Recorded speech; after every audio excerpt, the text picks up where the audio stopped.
My dad works in B2B marketing. He came by my school for career day and said he was a big ROAS man. Then he told everyone how much he loved calculating his return on ad spend. My friends still laugh at me to this day. Not everyone gets B2B, but with LinkedIn, you'll be able to reach people who do. Get a $100 credit on your next ad campaign. Go to linkedin.com/results to claim your credit. That's linkedin.com/results. Terms and conditions apply. LinkedIn, the place to be, to be. We acknowledge the traditional owners of country throughout Australia and recognise their continuing connection to land, waters and culture. We pay our respects to their elders past, present and emerging. Welcome to This Song Is Yours. We're a music podcast that chats to artists, musicians and creatives on their songwriting craft and upcoming projects. I'm your host, Simon Fink, and welcome to episode 285. We're kicking off a week of all Australian guests this week with the one and only Boy and Bear.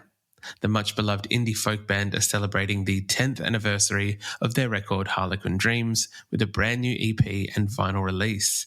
And today, we've got bassist Dave Symes on the podcast.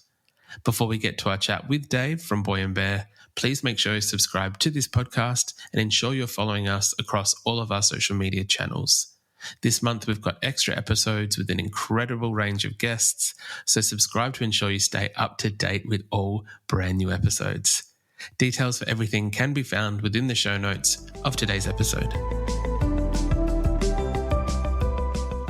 Our guest today is Boy and Bear. The indie folk band made waves back in 2009 with tracks like The Storm and Mexican Mavis, and won hearts across the world with their brilliant blend of folk, pop, rock and indie music.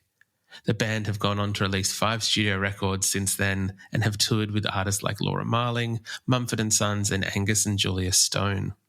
Earlier this year, they released their 5th studio record titled Boy and Bear, and this month they're celebrating the 10th anniversary of their 2nd record, Harlequin Dreams. To mark the occasion, they're releasing a brand new EP titled Lost Dreams, which sees some tracks that were originally lost from the original record back in their full form, and a vinyl release of Harlequin Dreams to boot. In today's episode, we're talking to bassist Dave Symes about memories from around that breakthrough 2nd record and the process of discovering these lost tracks. We discuss reissuing the record on vinyl and the huge regional tour that the guys are about to undertake. Details on where you can find the Lost Dreams EP, which is out September 15th, and tickets to their upcoming tour can all be found within today's episode show notes. And we want to say a massive thank you to Fiona from On The Map PR for her help with today's episode. Here is our conversation with Boy and Bear. Of all the things that I've ever seen, said, son, I got the love, I got the fire in my veins, the grace of kingdom come, I got the groove. Please welcome to This Song Is Yours, Dave Symes from Boy and Bear. Dave, hello. How you doing? Yeah, good morning. Thanks for having me. I'm doing really well, thanks. And yourself? I can't complain. Thank you very much for asking. Good to hear. I know that you're currently in Sydney at the moment and looking like you've got a bit of beautiful weather there behind you. Yeah, it's a beautiful winter's morning here today. And yeah, I'm just sitting outside our rehearsal, so the studio Boy and Bear rehearsal writing room, which we're actually in for a session this morning as well, getting ready for some shows coming up and working on some new songs. So yeah, just stopped off to have a chat to you on the way in. Which I very much appreciate, so thank you again for your time. Too easy. There is quite a lot going on in the world of Boy and Bear at the moment, which is terribly exciting for yourself, I must imagine. There is... What have we got? We've got a brand new EP coming out next week called Lost Dreams. There's the tour, as you said. There was a brand new record this year, and you're already working on new music. Do you guys? Firstly, do you ever have a rest? You just reminded me I should check my diary. Look, it's a productive time for us this year because we put out our. Just 1 second. I live in Marrickville where there's lots of aeroplanes. It's going over Yeah, we put out our self-titled album in May this year, which is the album that we're, I guess, currently touring. So we just did a bunch of shows around capital cities of Australia and in New Zealand. And then we're getting ready to head out on a regional Australian tour also in support of our new record. But at the same time, we've just had a anniversary pop up for Harlequin Dream, which is album number 2 for the band. So, yeah, we've had a 10-year anniversary, which we've re-released the vinyl of that. And I guess just been celebrating the fact that album was, important record for us and hopefully a bunch of the people that enjoy listening to our music. And we've found a bit of music that didn't make that record that we had recorded at that time. Sometimes, I don't know, you sort of eventually find some old files or something. We found a few songs from that recording session, and we've decided to release them digitally as a little three-song, I guess, kind of thing called Lost Dreams, just to sort of celebrate and tie in the 10 years that has been. What it is, I'm actually really not surprised, but I love this story in terms of that you've had these tracks kind of sitting away, recorded at the same time as Harlequin Dream. Who was it that kind of remembered that there were other tracks, or what made you guys kind of dive back into the archives? Yeah, I think that I think kind of what happened with this situation was when it was coming up to be the anniversary, I guess we started actually having some chats about that time, about that record. And John, who plays keyboards in our band, is also a great photographer, and he pulled out a bunch of old photos from that time. He does a lot of film photography and things like that, and he started working through some old archives and found some images from around that time that we were kind of pulling together. And I guess it just sort of got us thinking, about what else did we even, like, what were some of the other songs that almost made the record or whatever. And it's funny, like, I think this happens every record. You actually, there's always, well, for us anyway, and I'm sure actually most bands it's the same, there's usually more songs than what make the record. But usually or often we don't ever really celebrate them because they've sort of been forgotten at a time when you've chosen the top 11 or top 12 or whatever. So you do just tend to push them to the side. But in the sort of in the music market now, in terms of how we choose to release music or how we choose to share it, there's a lot more options. And we're in a position where, well, we could actually just, it took us a minute to actually get hold of the real files that were of professional quality. But once we found the files, it was just a bit of brainstorm, a bit of creative sort of discussion around, well, what could we do with these songs to sort of, I guess, share them with people as well as sort of celebrating the anniversary. And the idea came to package them together. And we contacted the artist, Vaughan, from New Zealand, actually, who did the original album cover, and he kind of did a new bit of artwork for us, which he sort of drew inspiration from the original cover and repackaged up a little, a really cool artwork with a character on a horse, and and it sort of just it gave us also then like maybe a visual element of a way to sort of put those three tracks together, and the Lost Dreams, I guess, sort of tied in that Harlequin Dream, and then things that we'd sort of forgotten about or didn't know where they were, and it just sort of tied in as a nice little way to celebrate the 10 years, as well as I guess share some new music for us too, because even though we did record it, we hadn't checked it out for 10 years. You know what I mean? So, as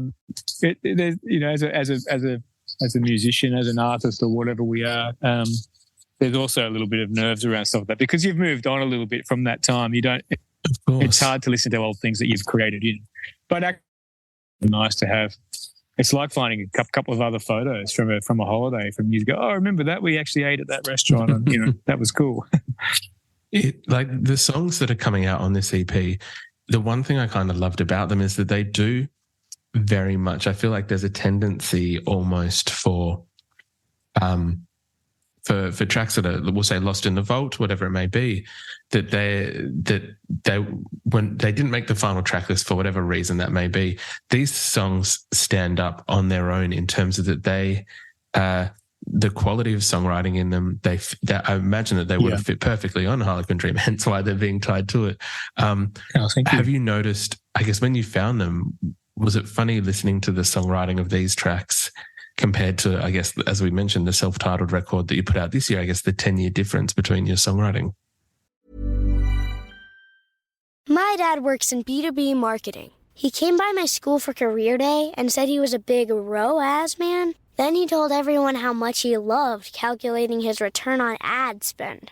My friends still laugh at me to this day. Not everyone gets B2B, but with LinkedIn, you'll be able to reach people who do. Get a $100 credit on your next ad campaign. Go to linkedin.com/results to claim your credit. That's linkedin.com/results. Terms and conditions apply. LinkedIn, the place to be, to be. It took a lifetime to find the person you want to marry. Finding the perfect engagement ring is a lot easier. At BlueNile.com, you can find or design the ring you've always dreamed of with help from Blue Nile's jewelry experts who are on hand 24/7 to answer questions, and the ease and convenience of shopping online. For a limited time, get $50 off your purchase of $500 or more with code LISTEN at BlueNile.com. That's $50 off with code LISTEN at BlueNile.com. Yeah, well, I guess it ties into what I just sort of was hinting on as well in that at the end of that last little thing, because it's sort of it's sort of a crossroads of feelings, because you have evolved over the last 10 years, and the band's evolved. We've done a lot of touring. We've made another 4 records or something since then. Our songwriting's evolved. Our experience, our musicianship's evolved. Our collaborative styles changed and things like that. But there still is the essence of what we are as 5 musicians who write music together and perform together. So the sound of our project has a common thread throughout the whole history, even though things have changed along the way. I think you can still kind of tie things back in.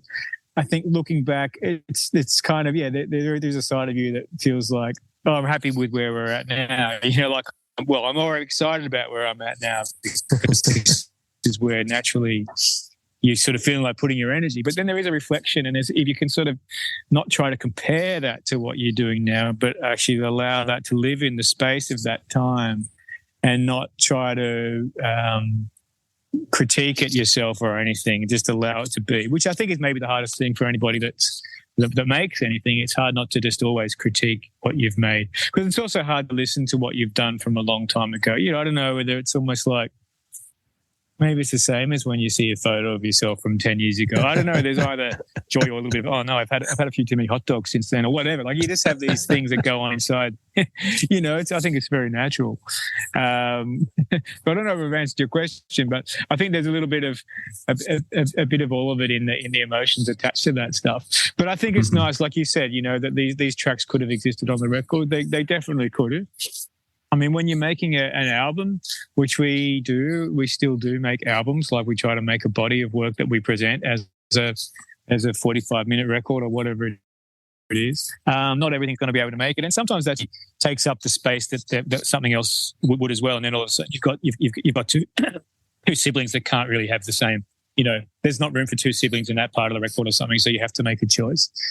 Sometimes songs don't make it because they actually don't make it, and you've decided that it's not what we want for this project. But these songs, I think, all had a chance of making it. I mean, they were finished. We did actually, complete them and things like that. So they were definitely on the cards to make Harlequin Dream. So yeah, and I think actually having 3 at the same time, maybe if we just put out 1. Maybe that wouldn't feel like that, but actually having 3, as you said, they can sort of exist on their own. But it definitely feels like another time. But as I said, maybe a couple of minutes ago, like, there's still that common thread through the band. There's still very much 5 musicians that play together and create live music. And while some other elements are changing around us in the studio, they're still built around that same building block of 5 people making music simultaneously live together on their instruments. We might add other sounds and textures around that, which give it a fresh approach from our point of view, and hopefully listeners hear that too. But there is still that core essence. It is as we've kind of discussed, it is a beautiful piece of work. I know that the band is also releasing your putting out Harlequin Dreams on vinyl, which is very exciting. It will be out by the time this episode airs. So we'll make sure the links to purchase are in the show notes of the podcast. Are you a big vinyl guy yourself? Yeah, that's right. Yeah, I love vinyl. And I think for me, it's great to think about how 10 years ago this record was released on vinyl. And at that time, I wasn't sure how long the vinyl kind of, the rebirth of vinyl was going to last. It's great to see it still going. And for me, it's a great way to listen to music. I love the sound of vinyl, obviously. It is a different tone. But I like when you choose to listen to vinyl, as a comparison to digital, you tend to, choose one, have a look at the cover, take in the artwork, take in the credits on the back and put it on and actually listen to it in order from track 1 to track 5 on one side, flip it over and do that. So you actually get to listen to, I guess, the work that the musicians have created. And I do enjoy that. And I think it's nice to stop and just choose one album and actually listen to it for a moment. And I'm not saying you can't do that on digital. Obviously, you can curate your own things, but it does also tend to just sort of take over you sometimes and shuffle around and you're kind of going all over the place. So yeah, I think that's a great thing about vinyl. And I think it's, it is celebrating, something in a physical thing. I think when you make an album, I think you do, especially coming from doing this for a number of years, you come from that feeling of it's nice to make an album and have a physical copy, have something that you've created actually exist rather than just this sort of digital file. 100%. It's almost like the tangible thing in your hands. All your effort and hard work has gone into something. That's right. Yeah. I know that you're about to head out on quite a lengthy regional tour, taking Harlequin Dream and taking the brand new album out to a number of states and cities. What can fans expect from these shows? Yeah, that's it. So yeah, this is an extension of our new album tour, our self-titled Boy and Bear record, which just came out in May. So this is the next phase of that tour, basically. But we always like to, as much as we'll be playing some new things off that record, we definitely we enjoy, on the opposite side of that, actually playing some older material that we haven't played for a long time. So it's been nice for us to dig out a few songs that we'd sort of just for whatever reason hadn't played the last 5 years or so. And as well as, we always do a nice cross-section of all records. We like to sort of build our show based on the whole history of the band's catalogue. So definitely, it's a really nice mixed set that we're going to be, we're heading into rehearse this week, actually. So we're going to get up and running for this tour. And we're really looking forward to it. We haven't been out to a lot of these regional places in Australia. We've done a few things over the last few years, but it's been a little while since we've gone and actually visited a bunch of these places. So it's going to be nice to get back and drive around Australia and take our little circus on the road. Well, I know that there's a lot of excitement around you guys coming and bringing the circus with you. So I know there's lots of fans excited for that. Dave, we would usually ask our guests what they're currently listening to. Is there anything at the moment that's kind of on a high rotation for yourself? Sure. What have I been listening to? Well, actually, there's an artist called Wise Blood, and I've just been listening to her record, which came out last year, I believe. And I got to see her play here in Sydney just a few months ago, live as well at the Sydney Opera House for a festival here called Vivid. And a beautiful performance, and I'm loving the record. I think it's got this kind of really beautiful textures on it and beautiful melodies and really simple arrangements but nice orchestrations. And it's been a real beautiful album for me to listen to. And I always love when I hear a new record from an artist that I didn't know a lot about. And then I get to see them play live. It's a really nice connection. And then, you find out that they're actually, playing all. I think she's on tour at the moment with Phoenix and Beck as part of that double bill tour. Off to the Madison Square Garden or somewhere this weekend, and she's doing amazing things. But it was really lovely to see her play live, and I've been listening to her record the last sort of 6 months. Very solid pick, fantastic record by Wisebud. But also we are celebrating another fantastic record, which is Harlequin Dream, the 10th anniversary, and the Lost Dreams EP as well, which is coming out next week. Dave, thank you very much for your time today. I do appreciate it, and thank you for coming on the podcast. Yeah, anytime. Lovely to chat, and thanks for taking the time to to check out what we're all up to.